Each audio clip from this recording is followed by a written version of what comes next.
सभी विद्यार्थियों को नमस्कार।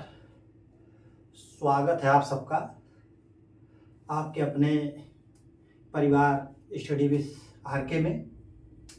आशा है कि आप स्वस्थ होंगे और अपनी तैयारी को सुचारू रूप से जारी किए होंगे। कल की क्लास में जिस बिंदु पर चर्चा हुई थी उत्तर प्रदेश की भौतिक स्थिति एवं सीमा विस्तार का, वह चैप्टर बहुत ही महत्वपूर्ण चैप्टर है। आप देखेंगे, देखते भी होंगे कि उत्तर प्रदेश सरकार की जो भी 2-3 परीक्षाएं अगर होती हैं तो उस बिंदु से, उस टॉपिक से कोई ना कोई क्वेश्चन किसी न किसी एग्जाम के पेपर में आया हुआ रहता है। तो वह चैप्टर टॉपिक बहुत ही महत्वपूर्ण है।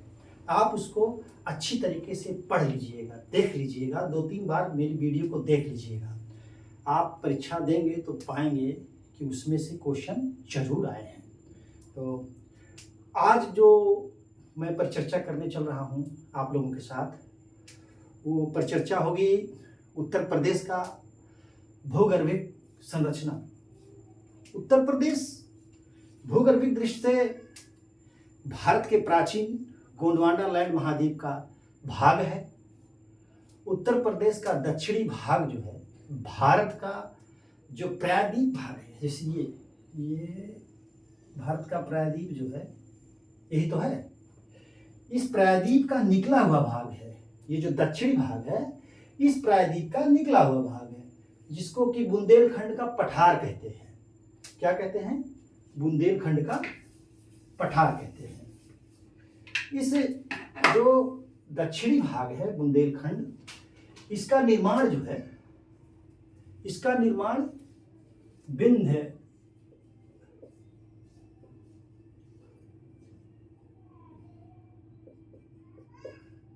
श्रेणी की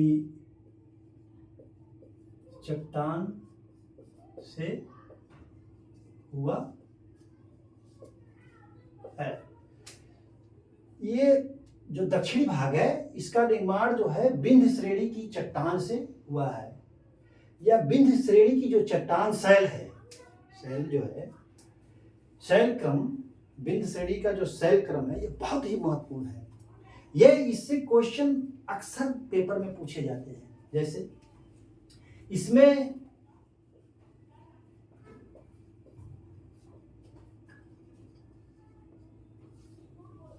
जीवाश्म का अभाव होता है। विंध्य श्रेणी जो शैल है, चट्टान है, उसमें विंध्य श्रेणी में जो है जीवाश्म का अभाव होता है। इस श्रेणी में जो विंध्य श्रेणी है इसमें चूना पत्थर, बालू पत्थर तथा डोलोमाइट पाया जाता है। विंध्य श्रेणी की जो चट्टानें हैं उसमें चूना पत्थर, बालू पत्थर और डोलोमाइट पाया जाता है। आप इसको लिख लीजिए, तब फिर मैं आपको बताता हूँ।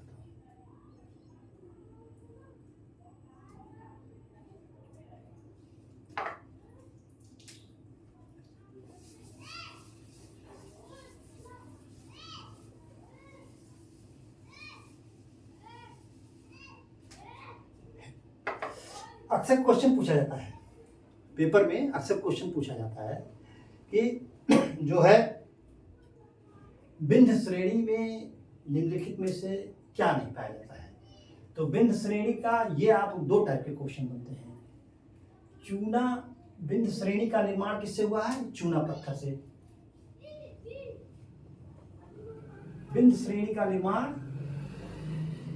चूना पत्थर से हुआ है और जीवाश्म का अभाव होता है। इसको और इसको, इस दोनों को आप लोग रट लीजिए, क्योंकि अक्सर क्वेश्चन में पूछा जाता है कि जो बिंद श्रेणी है उसमें बाहुल्यता से चूना पत्थर कहाँ पाया जाता है। तो कई पर्वत श्रेणियों का नाम दे देता है, उसमें जो है बिंद श्रेणी भी देता है, बिंद पर्वत भी देता है।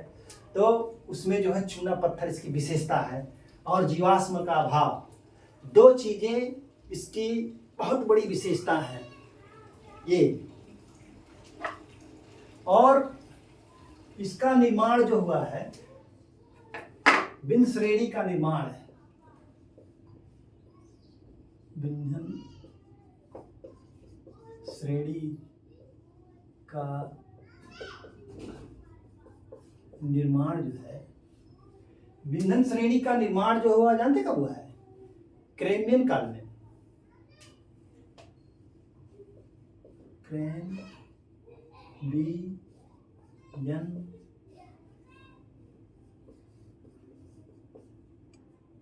काल में। अब कहेंगे कैम्ब्रियन काल क्या है? कैम्ब्रियन जो है लंदन में एक स्थान है, मतलब इंग्लैंड में एक स्थान है जहां पर सबसे पहले खोज की गई थी इसको, चट्टान या और चीज को। तो वहां के लोगों ने कहा कि ये कैम्ब्रियन काल है। तो आप अक्सर भूगोल में पढ़ते होंगे प्री कैम्ब्रियन काल, कैम्ब्रियन काल और कैम्ब्रियन काल की बात, ये चीजें आप पढ़ते हैं। तो इसका निर्माण जो होता, बिंधन श्रेणी का निर्माण जो है कैम्ब्रियन काल में हुआ था। ठीक,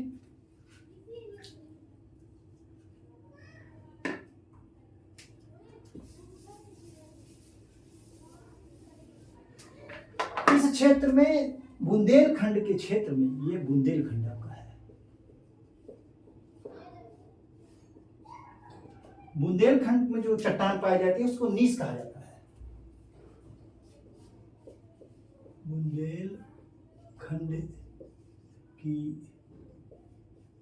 चट्टानों को नीस कहा जाता है। अच्छा, पूछ लेता है क्वेश्चन में कि जो बुंदेलखंड की चट्टानें पाई जाती हैं उसको क्या कहा जाता है? तो नीस कहा जाता है। आप देखिएगा सब क्वेश्चन आए हुए हैं, किसी न किसी परीक्षा में क्वेश्चन पूछे गए हैं। ठीक है, ये हमारा बुंदेलखंड क्षेत्र जो है खनिज पदार्थ से तो भरपूर ही है, लेकिन इसके जो खनिज का विस्तृत विवरण मैं आपको जब उत्तर प्रदेश की खनिज संपदा पढ़ाऊंगा तब इसमें विस्तृत बढ़ना पड़ेगा। अब ये रहा गंगा यमुना का मैदानी क्षेत्र, यहां से लेके यहां तक जो शिवलिक श्रेणियों से निकली हुई नदियों द्वारा लाए हुए अक्षेप से इसका निर्माण हुआ है। जो विभिन्न नदियां पर्वतीय पहाड़ क्षेत्रों से निकल करके आई, अपने साथ गाद, मिट्टी, बालू सब लेकर के आई, उसी से इसका निर्माण हुआ है। ठीक, गंगा यमुना का मैदान यहां विस्तृत है। गंगा यमुना का जो मैदान है वह प्लीस्टोसीन युग से लेकर आज तक का जो अवसादों के निक्षेप हुआ है उसी से इसका निर्माण हुआ है। इसका निर्माण कब हुआ है?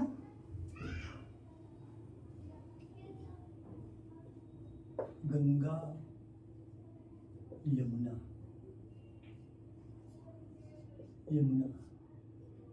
के मैदान का निर्माण प्लीस्टोसीन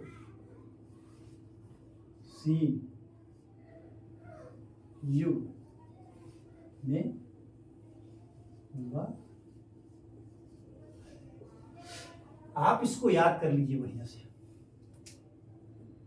गंगा यमुना का जो मैदान क्षेत्र है इसका निर्माण प्लीस्टोसीन युग में हुआ, जो कि नदियों के अवक्षेप द्वारा लाया गया, और यहाँ जो मिट्टी पाई जाती है उसको जलोढ़ मृदा कहते हैं। गंगा यमुना के जो मैदान की मिट्टी है,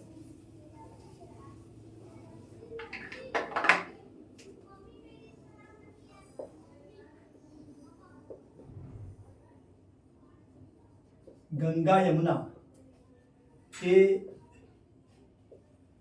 मैदानी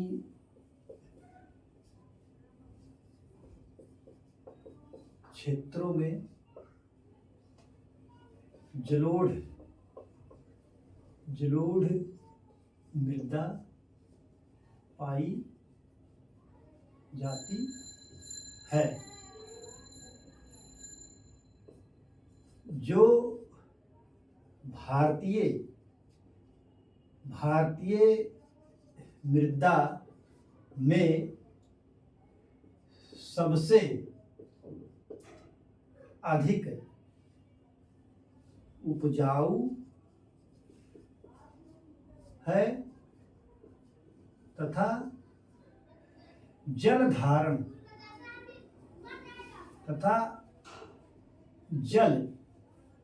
धारण करने की क्षमता सबसे अधिक है। गंगा यमुना के मैदानी क्षेत्र में जो मृदा पाई जाती है वो जलोढ़ मृदा है। यह भारत की जो अन्य मृदाएं हैं उनमें सबसे अधिक उपजाऊ है और इसकी जल धारण क्षमता भी सबसे अधिक है। ठीक है, इसको आप नोट कर लीजिए।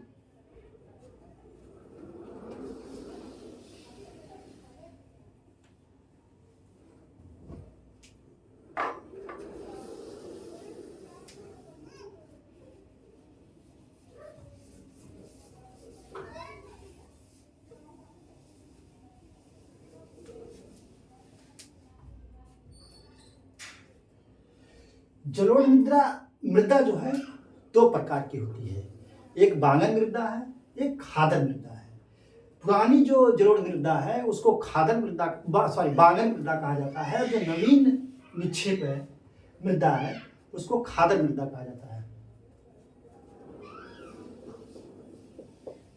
जलोढ़ मृदा दो प्रकार की होती है, एक बांगन मृदा जो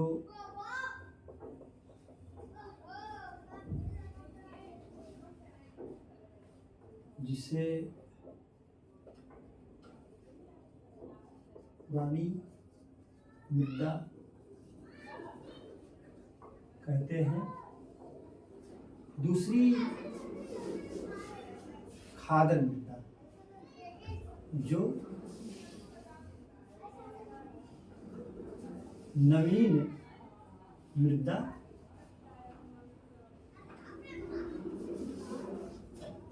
कहते हैं।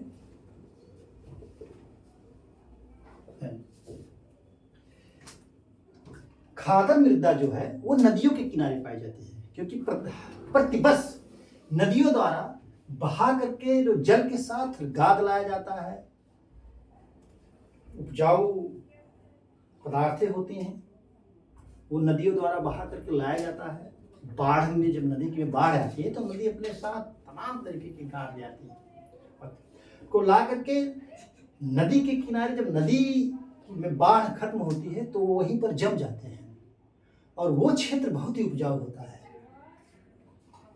और जो बांगन मृदा है वो नदियों से दूर का है, जो बहुत पहले ही जमा हो चुका है, तो वो बांगन मृदा है। तो ये जलोढ़ मृदा का रहा। अब मैं आपको एक बहुत ही महत्वपूर्ण बात बता रहा हूं। अक्सर क्वेश्चन पूछा जाता है कि भारत की मृदाओं में से सबसे अधिक उपजाऊ कौन मृदा है, तो वहां तो जलोढ़ लगाया जाता है। ठीक है, लेकिन अगर यदि यदि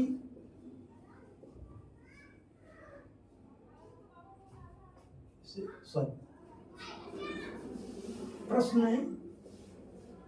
में पूछा गया हो कि भारत की मृदाओं में सबसे अधिक उपजाऊ मृदा का नाम है, तो क्वेश्चन में दो टाइप के बनते हैं। अगर काली, लाल और जो है जलोढ़ और लेटराइट ये सब का दिया हो तो आप जलोढ़ लगाएंगे। लेकिन इस तरीके से हो, नंबर 1 को प्रश्न में इस तरीके का हो, नंबर 1 जलोढ़, नंबर 2 खादर, नंबर 3 बांगर, नंबर 4 काली, तो इस दशा में आप खादर पर लगाएंगे। इस दशा में खादर मृदा पे आप टिक लगाएंगे। ये क्वेश्चन में ये होगा सही। अगर खादर नहीं है तो जलोढ़ होगा, लेकिन जलोढ़ खादर एक साथ हैं तो खादर मृदा होगी। ठीक है, ये आप इसको नोट कर लीजिए, बहुत ही महत्वपूर्ण क्वेश्चन है ये।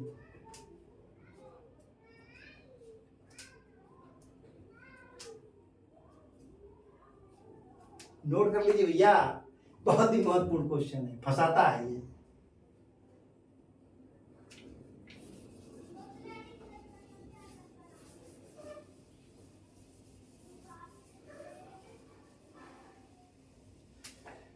सबसे अधिक जल धारण क्षमता जो है जलोढ़ मृदा की है।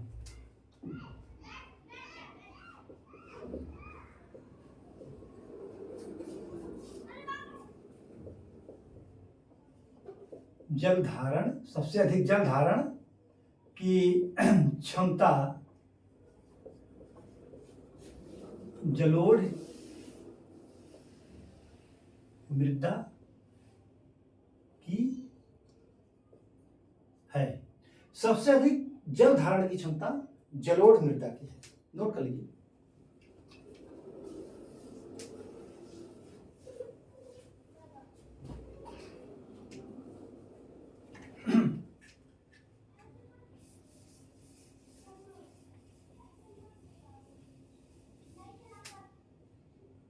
अब आपको मैं जो है भावर क्षेत्र जो है, जो कि उत्तराखंड से और नेपाल से सटा हुआ क्षेत्र उत्तर प्रदेश का है।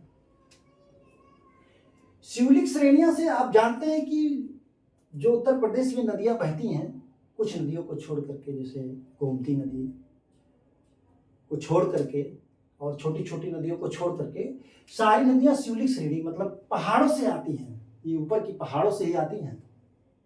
भारतवर्ष में जो नदियां आती हैं वो पहाड़ों पर से ही आती हैं। पहाड़ों से जब नदियां चलती हैं तो उनका वेग बहुत अधिक होता है, उनका वेग जो होता है बहुत अधिक होता है, तो वो अपने साथ चट्टानों को बहा करके लाती हैं। चट्टान जो है नदी के जल के साथ बहते हुए टूटते जाते हैं। तो यहाँ पर आकर के पहाड़ के नीचे, ये यहाँ पर जो है, ये आप जो क्षेत्र देख रहे हैं ये क्या है? भाभर क्षेत्र। भाभर क्षेत्र, यह क्षेत्र भाभर क्षेत्र शिवालिक श्रेणी तथा तराई क्षेत्र के बीच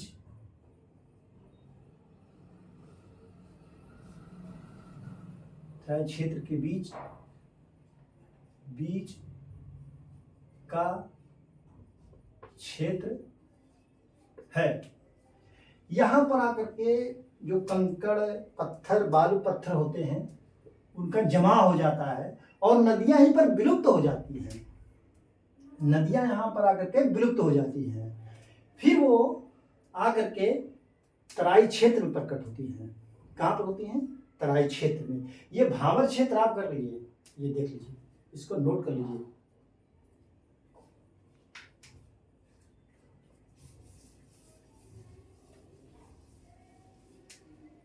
तराई क्षेत्र में आकर के प्रकट होती हैं। तराई क्षेत्र में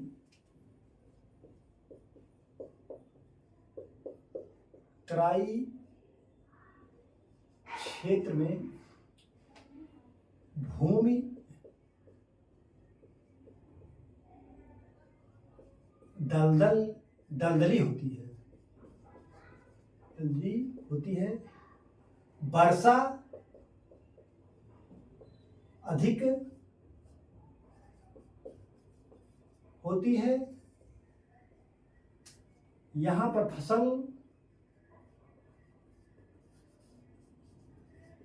फसल धान तथा गन्ना उगाया जाता है। तराई क्षेत्र जो है भावर क्षेत्र और मैदानी क्षेत्र के बीच में तराई क्षेत्र होता है। यह क्षेत्र तराई क्षेत्र कह देते, लिख देते हैं सीधे। तराई क्षेत्र भाभर तथा गंगा यमुना के मैदानी क्षेत्र के बीच है। ठीक है। तराई क्षेत्र जो है ये भावर क्षेत्र के पास जो एक पतली सी पट्टी है। ये भावर क्षेत्र भी पतली सी पट्टी है। ये तराई क्षेत्र जो है, तराई क्षेत्र यहाँ आप लिख लीजिए। थोड़ा सा हम जगह की कमी है तो थोड़ा सा हम लिखते हैं। इसको सिमरिक श्रेणी हटा दें, आप समझ जाएंगे। अभी लिख देता हूँ इसको भी। ये यहाँ पे देखिए, तराई क्षेत्र सहारनपुर से कुशीनगर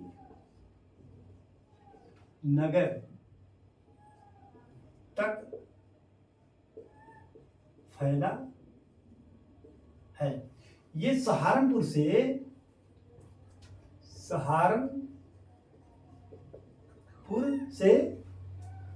हाँ कुशीनगर तक, सहारनपुर से कुशीनगर तक जो है तराई क्षेत्र है। वर्षा खूब होती है और गन्ना और धान की खेती यहाँ होती है। ये अक्सर पूछा जाता है कि तराई क्षेत्र में कौन सी फसल उगाई जाती है। तो तराई क्षेत्र में धान और गन्ने की फसल उगाई जाती है। यहाँ के जो है जमीन में नमी ज़्यादा होती है, तो यहाँ पर देखेंगे यहाँ मच्छर का प्रकोप बहुत ज़्यादा है। तराई क्षेत्र में जो है मच्छरों का प्रकोप बहुत ज़्यादा है। तो इसको आप नोट कर लीजिए।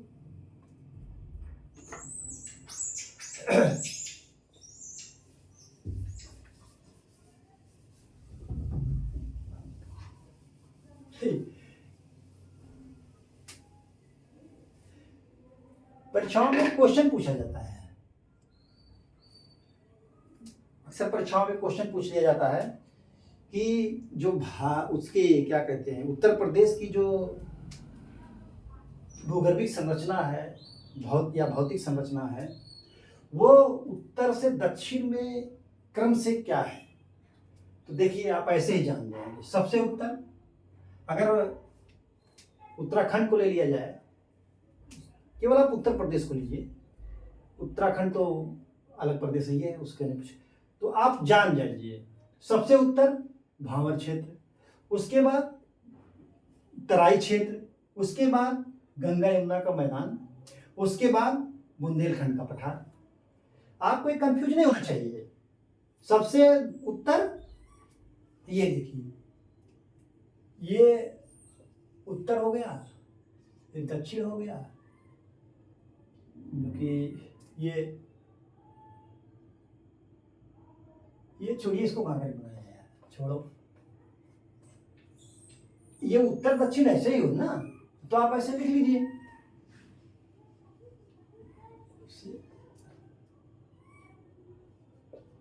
उत्तर प्रदेश के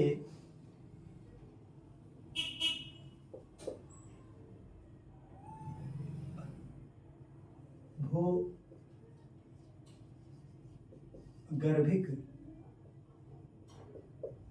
क्षेत्र की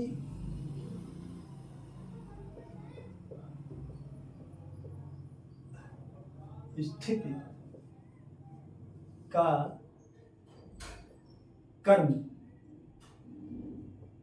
उत्तर से दक्षिण दिशा। तो सबसे उत्तर कौन पड़ेगा? भावर, उसके बाद तराई, फिर गंगा यमुना का मैदान, फिर बुंदेलखंड का क्षेत्र। पहले भावर, फिर तराई, फिर गंगा यमुना का मैदान, फिर बुंदेलखंड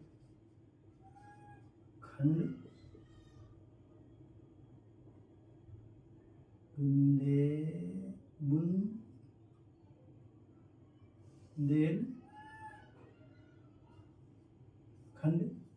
का पठार। जब आप उत्तर से दक्षिण दिशा में चलेंगे उत्तर प्रदेश में, तो सबसे पहले भावर क्षेत्र, पतली सी पट्टी है भावर क्षेत्र, उसके बाद तराई क्षेत्र, फिर गंगा यमुना का मैदान, फिर दक्षिण का पठार, जिसको बुंदेलखंड का पठार कहते हैं। तो आज इस क्लास की परिचर्चा को हम यहीं समाप्त करते हैं। मेरी क्लास को देखने के लिए आपको बहुत बहुत धन्यवाद। आप मेरे चैनल को लाइक करिए, सब्सक्राइब करिए, अपने सगे संबंधियों में शेयर करिए, जिससे वो मेरे अनुभव का लाभ उठा सके। और क्लास देखने के लिए बहुत बहुत धन्यवाद। कल मैं आपको जो है उत्तर प्रदेश की भौतिक संरचना के बारे में बताऊंगा, और कृषि फसल क्या क्या होती है यहाँ पर उसके बारे में बताऊंगा। Thank you so much.